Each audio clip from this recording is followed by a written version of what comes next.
Olá pessoal, tudo bem com vocês? Sejam muito bem-vindos e hoje eu trouxe esse guia de mangá de física com a mecânica clássica e pela própria imagem da capa, né, nós percebemos que tem realmente retratando uma ideia de movimento, então ele vai trabalhar com a questão aí das partes primordiais da cinemática, vai trabalhar com a quantidade de movimento, a primeira, segunda, terceira lei de Newton, inclusive algumas transformações de energia. Então esse mangá ele tá muito completo, ele é fantástico para quem tá no ensino médio, né? E aqui, como nós podemos ver, tem esses detalhezinhos que eu acho muito bonitinho, inclusive com a ilustração da personagem principal aqui, por isso que eu gosto bastante de colecionar esses mangá.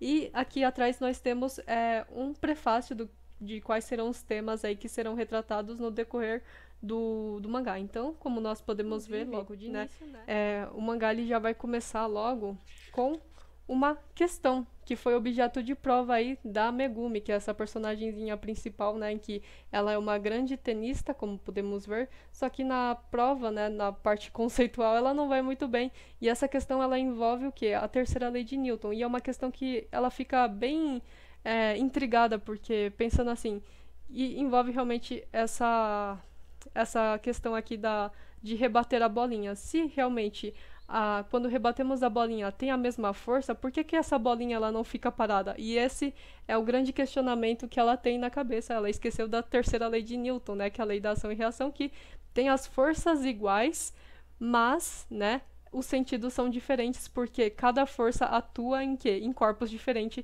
e não no mesmo corpo. E ela está considerando o mesmo corpo. Por isso que para ela, né, ela acabou fazendo essa confusão, né? Que seria a parte que será explicado mais à frente. Essa parte aqui ele explica. Por exemplo, o que a Megumi ela tá pensando é o equilíbrio no mesmo corpo. Então, inclusive, reparem bem, né? Que, por exemplo, as setas está representando, ele parte do quê? De um mesmo corpo, que é dessa bolinha aqui. Então, a bolinha ela tá parada por quê? Porque as forças que tá atuando nesse mesmo corpo, elas são iguais.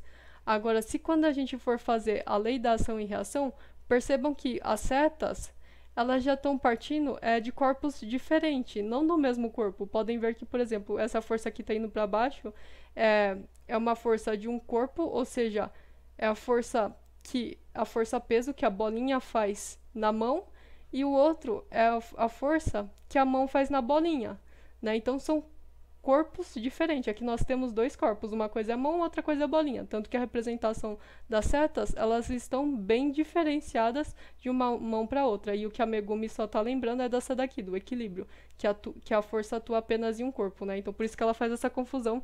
E nessa parte, né, são coisas assim, representações bem sutis, mas é muito importante. E eu gostei bastante desse detalhamento, como eles representaram, né, as forças. Tá bem detalhado. Inclusive, isso é uma parte muito importante essa questão de representação vetorial, né? Porque mais pra frente eles vão representar essas questões mais de forma que nós costumamos ver em livros, né? E essa parte, assim, de análise para ver os sentidos é muito importante. Então, por exemplo, esse daqui, quando está indo para a direita, eles adotaram um sentido positivo, e quando vai para a esquerda, o sentido negativo. Podem ver, as setas, eles têm os mesmos tamanhos. Então, se ele tem o mesmo tamanho, significa que ele tem a mesma intensidade, a mesma força. E quando nós somamos essas mesmas forças, mas de sentidos opostos, eles têm de estar em equilíbrio, ou seja, tem de estar parado, e aí eles falam que seria o quê? Uma situação em que a soma das forças seria igual a zero. Inclusive, que eu achei interessante, eu deixei inclusive grifado aqui, né, que eles trabalham com a questão da lei comutativa, que já foi trabalhado várias vezes, em que significa o quê? Que a ordem dos fatores não altera o produto, não altera o resultado, inclusive foi objeto em que, se eu não me engano, o guia do mangá de números complexos também trabalhou com isso, né, com a propriedade comutativa, então vou deixar linkado aqui em cima no cardzinho. E é uma propriedade muito importante. Inclusive, né, essa questão assim de representação, o tamanho das setas, né, que eles colocam representa qual a intensidade, qual seria o valor dessa força. Então fiquem bastante atentos também, não só com a representação do sentido, né, se está para o lado direito, para o lado esquerdo, ou se está dessa forma aqui, né, quando a força está, por exemplo, em formas geométricas, nós temos que fazer a decomposição desses vetores para deixar na horizontal ou na vertical e posteriormente fazer a soma dos vetores, né? Então, Inclusive, a parte da trigonometria vai ser muito importante para resolver esses casos. E é muito frequente, né? Nós temos que saber na ponta do lápis resolver esses problemas, né? Porque plano inclinado, lançamento oblíquo, são partes assim que precisam muito dessa atenção e principalmente saber bem fazer essa decomposição de ângulos para conseguir fazer as operações com os vetores, tudo bem? É uma partezinha um pouquinho chatinho, mas não se assustem, vai dar tudo certo, tudo bem? Na verdade, eles já começaram com a terceira lei de Newton, com a análise vetorial, mas eles trabalham um pouquinho mais pra frente com questões mais tranquilas com a parte da cinemática. Aqui eles também vão falar um pouquinho da fórmula da gravitação, né? Então essa fórmula aqui da gravitação é muito importante para conhecer, né? Principalmente aí no Enem. O Enem gosta de pedir bastante essas coisas, vira e mexe, né? Mas aqui, como vocês podem ver, eles não vão começar com coisas muito avançadas. Eles vão retomar essa terceira lei de Newton lá na frente, né? Aqui eles estão fazendo simplesmente uma apresentação. Tá um pouquinho difícil, mas não se assustem, porque eles vão começar primeiro com o básico, por exemplo, com a questão dessa velocidade e aceleração. Como todo mundo sabe, né? A velocidade é o deslocamento dividido pelo tempo, só que isso aqui que eles fazem é o que? A velocidade escalar, né?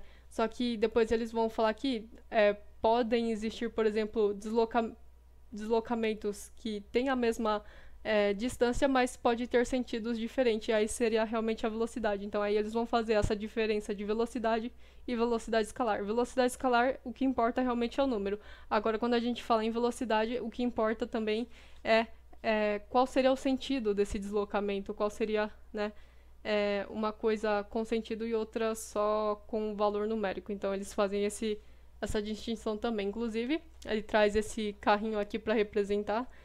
Seria interessante que os professores adotassem esses modelos assim para explicar para os alunos, né? Porque a maioria das vezes eles só representam o quê? Em dois planos. Então, por exemplo, eles tiram essa parte de cima. Então ficaria só AB e o DC, para falar que estão em sentidos opostos. Eu acho que se mostrasse para os alunos dessa forma assim, dessa representação, inclusive seria mais fácil para os alunos compreenderem que, por exemplo, existem vários tipos de deslocamento, e não só indo em sentidos opostos, mas ele pode ir para cima, ele pode ir, quer dizer, ele pode ir na vertical, ele pode ir na horizontal, tem várias outras formas. Então eu acho que, como os professores, na maioria das vezes, simplificam muito, os alunos acabam ficando um pouquinho mais perdidos. Mas se adotassem esse modelo assim para mostrar que ele pode adotar vários sentidos que quiser, ficaria bem mais fácil do aluno entender. Mas, enfim, é a didática de cada professor, né? E, posteriormente, aí ele vai falar sobre a aceleração também, como é que se aqui, por exemplo, como é que se desenvolve a fórmula da aceleração, que seria a variação da velocidade dividido pelo tempo, e aí eles trazem, inclusive, algumas questõezinhas práticas para eles estarem estudando, né? Então, aqui, por exemplo, vai ser proposto um exercíciozinho para ela, em que ela vai ter que ir aí resolvendo. Então, apesar desse livro não trazer exercícios em si, eles mostram bastante aplicação, né? E, inclusive, aqui eles dão algumas dicas, isso aqui cai bastante no Enem, né? Que, por exemplo, quando você tem um gráfico de velocidade pelo tempo, quando se tira a área, tem o quê? Tem o deslocamento total que foi feito, né? Então, eles explicam bastante essa questão de gráfico, como é que faz, inclusive de forma bem detalhada, né? Porque se for realmente colocado no plano real, não existe essa... quer dizer, dificilmente vai ser bonitinho dessa forma, né? Com a velocidade sempre constante, porque muitas das vezes a velocidade é o quê? A velocidade é variada. Aí vai ter que fazer decomposição em várias barrinhas menores para tirar essa área, né? Inclusive, eles fazem integração aqui. Eu também já cheguei a estudar um pouco da parte de integral, que realmente trabalha com bastante gráfico, né? Não está focando na parte que ele está falando sobre integral, mas aí ele não aprofunda, ele só cita, fala assim, dá para fazer por integral para quem, inclusive ele fala, estudantes de cálculo, né? Então, estudante de cálculo normalmente aí já está no nível superior, e aí mais para frente eles vão trabalhar com mais alguns gráficos para se mostrar como se retira essas distâncias, né? Enfim, aí mais para frente nós temos posição de decomposição de algumas forças, né? Então, vira e mexe, isso daqui, essas representações, elas são muito recorrentes aí nos vestibulares, até mesmo no Enem, né? Então tem que ficar atento com isso também. E mais pra frente eles vão estar trabalhando com essas questões assim que são aceleração é igual a força dividido por massa, que também é uma das equações primordiais aí da força, que nós usamos bastante. E essa aqui seria a equação fundamental, né? Em que quando nós desenvolvemos ela é capaz de nos mostrar até mesmo aquela conservação da quantidade de movimento é extraído dessa fórmula, né? Dessa fórmula fundamental. Mas, continuando aqui na cinemática, ele vai continuar mostrando as fórmulas principais da velocidade, da aceleração, do deslocamento, que nós costumamos ver bastante aí durante o ensino médio. E também ele vai trabalhar com a terceira lei de Newton, né? Então ele vai falar sobre o tempo de contato que vai ter, a bolinha vai ter com o objeto, né? Então essa parte da conservação de movimento também vai ser retratada aqui, ó, como eu já havia dito.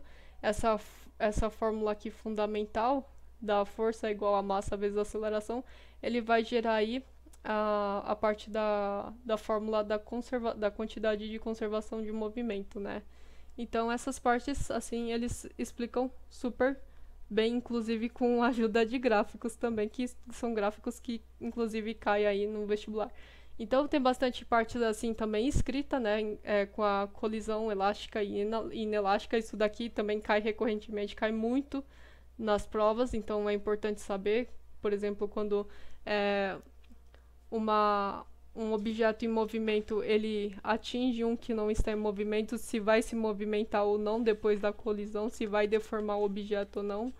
E, inclusive a angulação que ele acaba fazendo, né, como vai interferir no deslocamento. Então tem todas essas partes aqui. Eu acredito que a maioria das pessoas já viu essa representação, né, que é a propulsão. Na verdade aqui é a propulsão de foguete que eles propõem, né? Mas normalmente a gente fala que era projétil balístico, né? Então normalmente o que retrata nos nossos vestibulares aqui do Brasil, normalmente é a arma de fogo, então normalmente se retrataria uma bala que foi disparada ou um canhão que disparou o projétil, né? Para tentar depois achar a conservação da quantidade de movimento. Esses são os nossos exemplos aqui do Brasil. Do Japão eles estão usando o quê? Propulsão de foguete. Mas a ideia é a mesma, né? Só muda o quê? Os exemplos, né? Então, o nosso encontro é uma arma de fogo, o deles é, por exemplo, a questão aí de um foguete. E aqui, por exemplo, ele vai falar um pouquinho sobre a transformação de energia, né? Por exemplo, se eu não me engano, aqui ele fala sobre a energia elétrica transformando em energia cinemática. Então seria, por exemplo, a energia elétrica, que seria, por exemplo, do combustível, transformando em energia cinética de movimento. Então ele vai fazer várias comparações, inclusive com o corpo humano, né? Que nós comemos alimentos, que seria praticamente como se fosse a força de energia elétrica que nós consumimos, para depois nós fazermos os movimentos, que aí seria a energia cinética de movimento. Eles fazem algumas associações bonitinhas também, né? E aqui, por exemplo, ele vai energia potencial gravitacional, que vai chegar a um ponto em que, no seu ponto máximo, ele vai deixar de ter energia cinética, ou seja, vai deixar de ter energia de movimento e vai ter a máxima de energia potencial gravitacional, que seria o ponto extremo, né? O ponto extremo, o ponto mais alto que se consegue atingir. E aí ele vai trabalhar com essas questões aqui, por exemplo. Aqui nessa imagem aqui, é bem recorrente, inclusive nos vestibulares, né? Ser representado não só atleta, mas também o lançamento de bolinha. Mas, por exemplo, quando a Megumi chega nesse ponto máximo, ela deixa de ter o quê? De ter velocidade. O que ela tem mais? Ela tem mais o quê? Energia potencial gravitacional.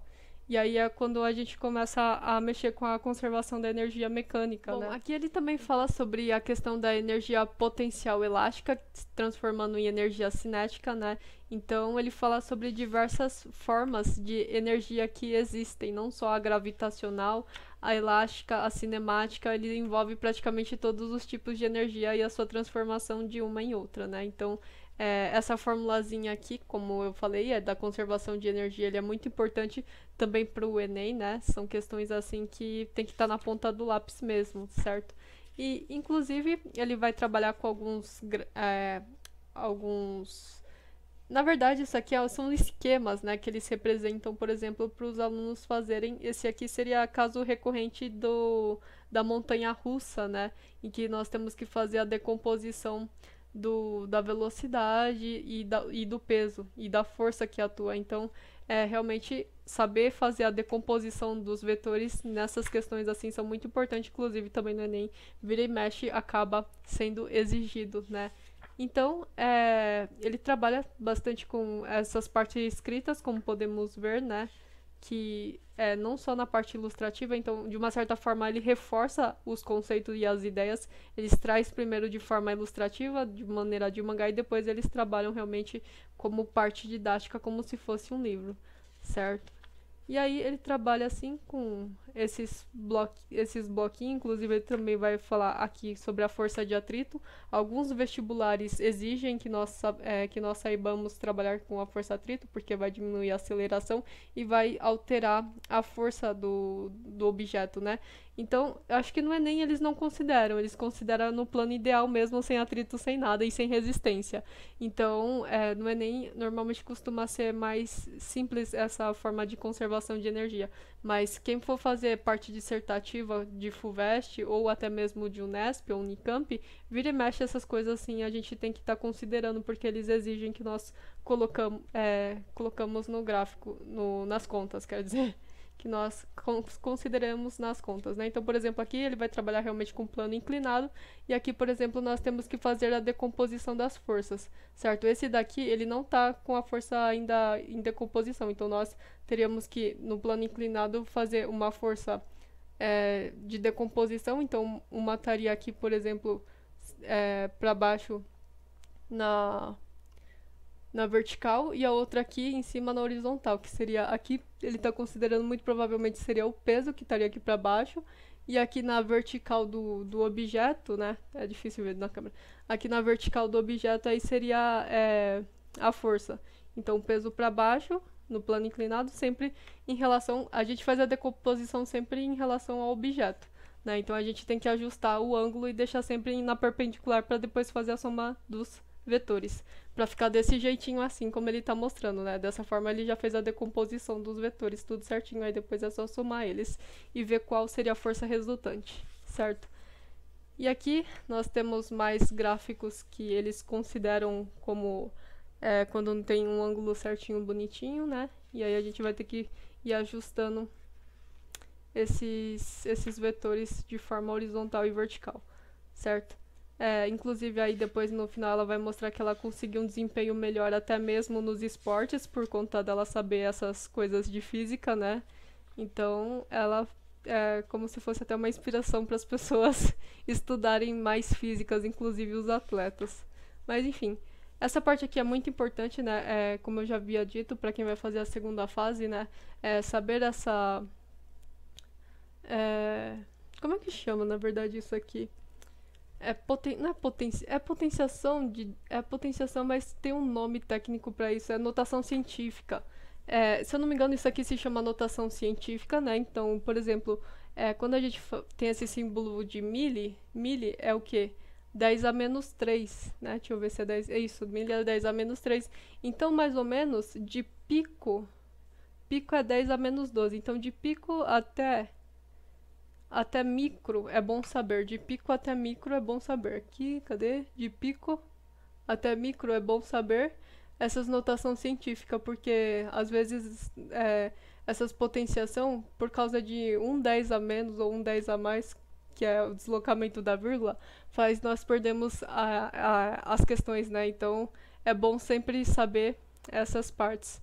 E inclusive também para questões de distância também é bom saber. Por exemplo, de centímetros até quilômetros. Então eles colocaram inclusive aqui de centímetros, né? De centímetros até quilômetros também é importante saber porque essa quantidade de 10 a mais ou 10 a menos com o deslocamento das vírgulas, às vezes faz nós errarmos a conta e perdemos, inclusive, a conta por conta de não saber deslocar as vírgulas de forma correta, adequada. Então fiquem atentos também para essas notações científicas, tá? E por hoje é isso aqui, né? Esse mangá aqui, ele também tem um índice aqui no finalzinho de cada assunto, de forma separada, né? E eles vão indicando. Então esse mangá, eu confesso pra vocês que ele é denso, tá? Não dá pra ler de forma de forma assim, como se fosse um mangá comum, que não tem muito conteúdo, que não tem que fosse um mangá comum, assim, que eu digo, aqueles mangá de entretenimento mesmo, né? Mangá de entretenimento nós conseguimos ler, assim, por exemplo, direto, né? Não se assustem, inclusive tem algumas pessoas que vieram me perguntar como é que eu leio esse mangá, né? Esse mangá aqui, eu confesso pra você, eu mesma não consigo ler em uma tacada só, tudo bem? Porque ele é um conteúdo denso, então quando chega nessas partes, assim, didáticas, então eu leio o quê? Um capítulo, talvez, por dia seria o suficiente, né? Porque chegando nessas partes, ele é que nem um livro comum, né? Então eu tenho que parar, tenho que pensar, tenho que analisar um pouquinho os gráficos. Então não é que nem um mangá comum, né? Que nós podemos ir e a coisa é fluida. Não, aqui a gente tem que parar e pensar um pouquinho, tudo bem? Então não se assustem se de repente vocês falam, nossa, eu tô demorando muito pra ler esse mangá. Tudo bem, é normal, tudo bem? Vocês vão demorar aí em torno de uma semana. Eu mesmo tô demorando em torno de umas 2 semanas porque eu tô tentando conciliar as minhas outras coisas, né, que agora tem que trabalhar. Mas, assim, não se assustem. Esse mangá não é realmente para ser lido tudo em uma tacada só, tá? Porque se realmente for lido em uma tacada só, vai virar, tipo, um livro comum. Isso aqui é para ser lido aos pouquinhos, tudo bem?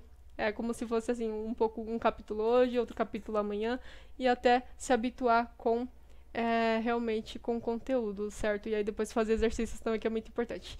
Bom, se vocês chegaram até aqui, gostam desse tipo de conteúdo, não deixem de se inscrever aqui no canal, dar o like, e se eventualmente ficou alguma dúvida, não deixe de escrever aqui, ou alguma sugestão também, né? E por hoje é isso, muito obrigada a todos, e até uma próxima, fiquem com Deus, e até mais. Tchau, tchau, pessoal!